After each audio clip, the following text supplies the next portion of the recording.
பல்வேறு பிரிவுகளில் பொறுப்பு வகிக்கும் நிர்வாகிகளே, வணக்கத்திற்குரிய பெரியோர்களே, என்னை வாழ வைக்கும் தெய்வங்களாகிய தாய்மார்களே, இதய தெய்வம் புரட்சி தலைவர் எம்ஜிஆரின் ரத்தத்தின் ரத்தமான என் உயிரினும் மேலான எனது அருமை கழக உடன்பிறப்புகளே, திரு ஓ பன்னீர்செல்வம் அவர்களே, கடந்த காலத்தை நாம் உற்று பார்த்தோமானால் அவர்கள் நடந்து வந்த பாதையை நமது கழக உடன்பிறப்புகள் உற்று நோக்கினால் அவர்களுக்கு பல படிப்பினைகள் கிடைக்கும். இன்றைய காலத்தில் இளைஞர்களுக்கு எல்லாவற்றிலுமே அவசரம். உடனே ஒரு துறையில் ஈடுபட வேண்டும், உடனே கட்சியில் இணைய வேண்டும், உடனே பெரும் பொறுப்புக்கு வர வேண்டும், உடனே பெயரும் புகழும் செல்வமும் அடைந்து விட வேண்டும், உடனே எம்எல்ஏ ஆக வேண்டும், உடனே மந்திரி ஆக வேண்டும், என்னென்னவோ ஆசைகள். கட்சியில் சேருவதும் அதில் வளர்வதும் ஒரு பெரிய பொறுப்புக்கு வருவதும் ப்ரூ இன்ஸ்டன்ட் காஃபியை கலப்பது போல் அல்ல.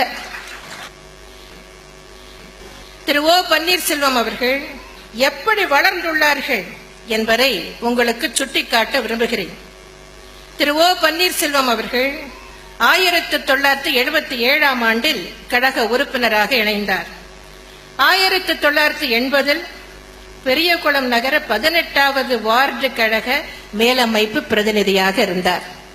எண்ணி பாருங்கள், இன்றைக்கு என்ன நிலைமையில் இருக்கிறார். ஆனால் ஆரம்பத்தில் 80இல் பெரியகுளம் நகர 18வது வார்டு கழக மேலமைப்பு பிரதிநிதியாக இருந்துள்ளார். பின்னர் 84இல் பெரியகுளம் நகர 18வது வார்டு கழக செயலாளர், 84இல் பெரியகுளம் நகர எம்ஜிஆர் இளைஞரணி துணை செயலாளர், 1993இல் பெரியகுளம் நகர கழக செயலாளர், 96இல் பெரியகுளம் நகரமன்ற தலைவர், 1997இல் தேனி மாவட்ட எம்ஜிஆர் இளைஞரணி செயலாளர், 1998இல் பெரியகுளம் நகர கழக செயலாளராக 2வது முறையாக தேர்வு செய்யப்பட்டார். 2000இல் தேனி மாவட்ட கழக செயலாளர், 2001இல் பெரியகுளம் தொகுதி சட்டமன்ற உறுப்பினர். அதன் பின் அவர் முதலமைச்சராகவும் இருந்தார். பின்னர் வருவாய்த்துறை அமைச்சர், பின்னர் பொதுப்பணி மற்றும் வருவாய்த்துறை அமைச்சராக பொறுப்பு வகித்துள்ளார். 2004இல் கழக தேர்தல் பிரிவு செயலாளரானார். 2006இல் பெரியகுளம் சட்டமன்ற உறுப்பினராக மீண்டும் தேர்வு செய்யப்பட்டார். பின்பு சட்டமன்ற எதிர்க்கட்சி துணைத் தலைவர் ஆனார்.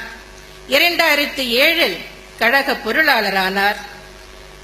96, 99 மற்றும் 2000 ஆண்டுகளில் கழகத்திற்காக சிறை சென்றுள்ளார். கடந்த கால வரலாற்றை நீங்கள் பார்க்கின்ற போது நீண்ட காலமாக கழகத்தில் இருந்திருக்கிறார்கள். மிகச் சிறிய பொறுப்புகளில், சாதாரண பொறுப்புகளில் தங்கள் வாழ்க்கையை தொடங்கியுள்ளார்கள். பின்னர் அரசியல் வாழ்க்கையில் அவர்கள் படிப்படியாக முன்னேறி இருக்கிறார்கள்.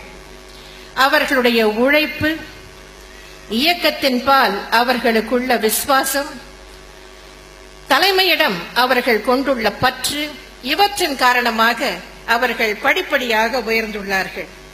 அமைச்சர்களாக உயர்ந்தார்கள். நான் ஏற்கனவே குறிப்பிட்டது போல் ஒரு காலகட்டத்தில் திரு ஓ பன்னீர்செல்வம் அவர்கள் முதலமைச்சராக கூட ஆனார்கள்.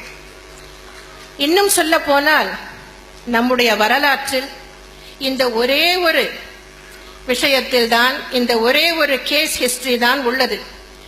ஒருவருக்கு முதலமைச்சர் பதவியை வழங்கிவிட்டு பின்னர் உரியவருக்கே அந்த முதலமைச்சர் பதவி திரும்ப தரப்பட்டதாக வேறு வரலாறே இல்லை. இது ஒன்றுதான் அப்படி நடந்திருக்கிறது. இதற்கு இணையாக இன்னொரு சம்பவத்தை நானும் தேடி தேடி பார்த்தேன். ராமாயணத்தில் தான் சொல்ல முடியும். ராமர் வனவாசம் சென்றபோது அந்த அரியாசனையில் அவரால் அமர முடியவில்லை. அப்போது ராஜ்யம் பரதனிடம் கொடுக்கப்பட்டது. அந்த பரதன் ராமர் அமர வேண்டிய அரியாசனத்தில் அமர மறுத்து பின்னர் வனவாசம் முடிந்து ராமர் அயோத்திக்கு திரும்பி வந்ததும் பத்திரமாக அந்த ராஜ்யத்தையும் அரியாசனத்தையும் பரதன் ராமருக்கே ஒப்படைத்தார். இதை புராணத்தில் தான் படிக்க முடிகிறது. ஆனால் வரலாற்றில், அரசியல் வரலாற்றில், எந்த நாட்டின் வரலாற்றிலும் ஒருவரை ஒரு அரியாசனத்தில் அமர வைத்துவிட்டு அதன் பின்னர் உரியவருக்கே அந்த அரியாசனம் திரும்ப தரப்பட்டதாக வேறு வரலாறே இல்லை.